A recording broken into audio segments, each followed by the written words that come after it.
हम ये समझते हैं कि हेट क्राइम्स जब से ये नई सरकार बनी है उसके बाद से हम समझ रहे थे कि अब शायद इलेक्शन ख़त्म हो गया है और माहौल सेटल हो रहा है, लेकिन हम देख रहे हैं कि हेट क्राइम्स में कमी आने के बजाय बराबर हेट क्राइम्स बढ़ते जा रहे हैं। और ये हेट क्राइम्स आप देख रहे हैं कि त्रिपुरा में रानी बाजार में और हरियाणा में चरखी दादरी में और यहाँ तक कि ये छत्रपति संभाजी नगर में और सुल्तान शेख इन गुलमबारी तहसील संभाजी नगर, और ट्रेन में एक 72 साल बुजुर्ग अशरफ मनियार, हाजी अशरफ मनियार के साथ जो हुआ वो वीडियो आप सब ने देखा होगा। ये तो कुछ चीज़ें हैं जो सामने आई हैं, लेकिन इससे कहीं ज़्यादा घटनाएं देश में हो रही हैं। और ऐसा लगता है कि कुछ लोग ऐसे हैं, कुछ ग्रुप्स ऐसे हैं जिनको ये लगता है कि वो कानून से ऊपर हैं और जो इतने बेखौफ हैं कि उनको ना कानून का डर है ना एडमिनिस्ट्रेशन का डर है, और बराबर जहाँ चाहते हैं कभी काऊ विजिलेंट गौ रक्षा के नाम पर और कहीं किसी भी बहाने से विशेष रूप से मुस्लिम समुदाय को या उसके लोगों को निशाना बनाने का काम ये लोग कर रहे हैं।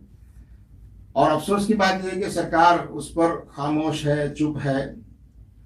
और ऐसा लगता है कि इन तत्वों को, ये जो एंटी सोशल और एंटी नेशनल एलिमेंट्स हैं जो अपने आप को कानून से ऊपर समझते हैं, इनको पॉलिटिकल पैट्रनेज, एक संरक्षण हासिल है ऐसा लगता है। इसके बिना इनके हौसले इतने नहीं बढ़ सकते। ये देश के लिए बड़ी चिंता की बात है और हम समझते हैं कि हमारी जुडिशरी को इस पर बहुत संज्ञान लेना चाहिए। और ये एक तो देश में जो कानून व्यवस्था को बनाने की जिम्मेदारी पुलिस और एडमिनिस्ट्रेशन की है, आखिर ये कौन लोग हैं जो कानून हाथ में ले रहे हैं? ये कौन लोग हैं जो किसी को भी मुजरिम करार देकर और खुद ही सजा दे रहे हैं? लोगों के साथ मारपीट और हिंसा की घटनाएं हो रही हैं। तो ये खुद हमारे देश के कानून, संविधान, लॉ एंड ऑर्डर को मेंटेन करने वाली एजेंसीज का अपमान है एक तरह से कि ऐसे लोग जो कानून हाथ में लेकर और देश में अराजकता फैलाने का काम कर रहे हैं। तो हमारी सरकार से भी और ख़ासतौर से जुडिशरी से और मीडिया के आप साथियों से भी ये गुजारिश है कि आप इस तरह की चीज़ों को इस तरह समाज में ले जाएं कि सरकार पर भी दबाव बने और जुडिशरी भी अपनी जिम्मेदारी और दायित्व निभाए। दूसरा इशू बुलडोज़र इनजस्टिस का है जो देश में बराबर चल रहा है और पिछले कुछ सालों से, 2-3 सालों से जिस तरह से बुलडोज़र का कल्चर बढ़ रहा है देश में, ऐसा लगता है कि ये बुलडोज़र जो है एक तरह से नफरत का बुलडोज़र साफ तौर पर नज़र आता है और ये बुलडोज़र बहुत सेलेक्टिव नज़र आता है, एक ख़ास किस्म के लोगों को निशाना बनाता है। और दूसरा ये कि अभी सुप्रीम कोर्ट की एक बेंच ने एक पिटीशन पर अपना ऑब्जर्वेशन दिया है और वो ऑब्जर्वेशन का हम वेलकम करते हैं और उम्मीद करते हैं कि 17 सितंबर को जब फैसला आएगा तो ऐसी गाइडलाइंस पूरे देश के लिए बनाने की बात कही जाएगी कि जिसमें किसी का भी घर बुलडोज करने से पहले जो कानूनी प्रक्रिया है वो कानूनी प्रक्रिया पूरी किए बगैर आप किसी का घर नहीं गिरा सकते। दूसरी बात यह है कि बुलडोजिंग को क्राइम से जोड़ना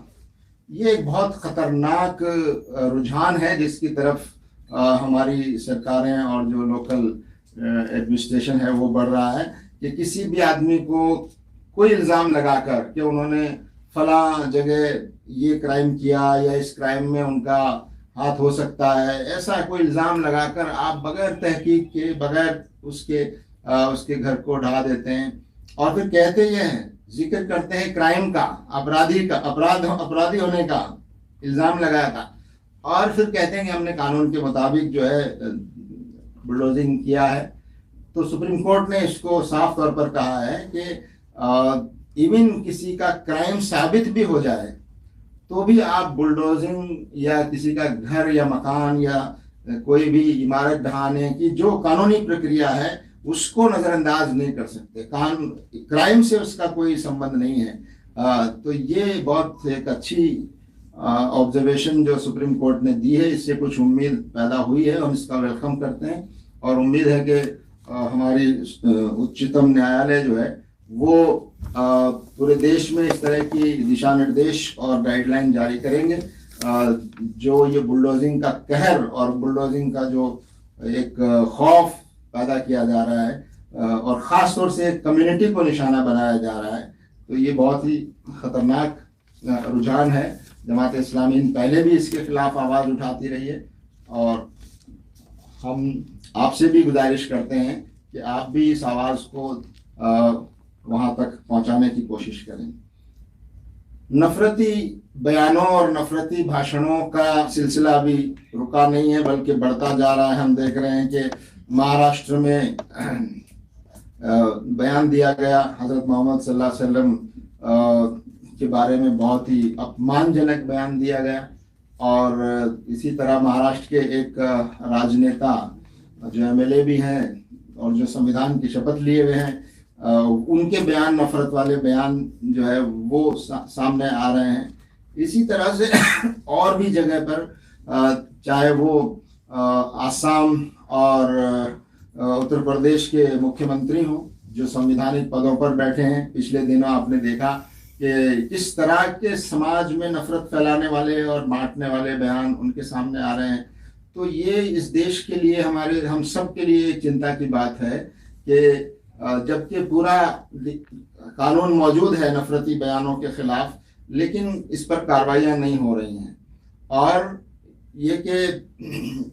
हमारी जो अदालतें हैं और हमारी जो जुडिशरी है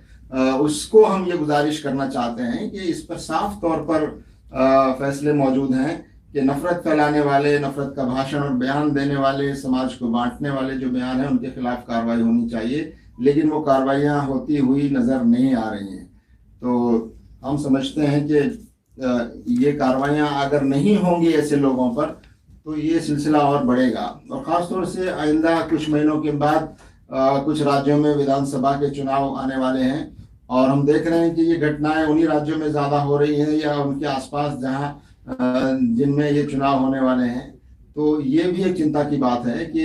इन चुनावों को प्रभावित करने के लिए और कम्युनल पोलराइजेशन पैदा करने के लिए, समाज को बांटकर, समाज में नफरत फैलाकर उसका राजनीतिक फ़ायदा उठाने की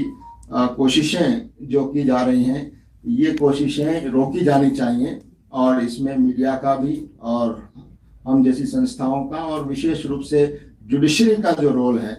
और कानून व्यवस्था बनाने वाली जो एजेंसियां हैं उनका जो रोल है कि ऐसे लोगों के खिलाफ एफआईआर दर्ज हो और उनके खिलाफ कानूनी कार्रवाइयाँ हों।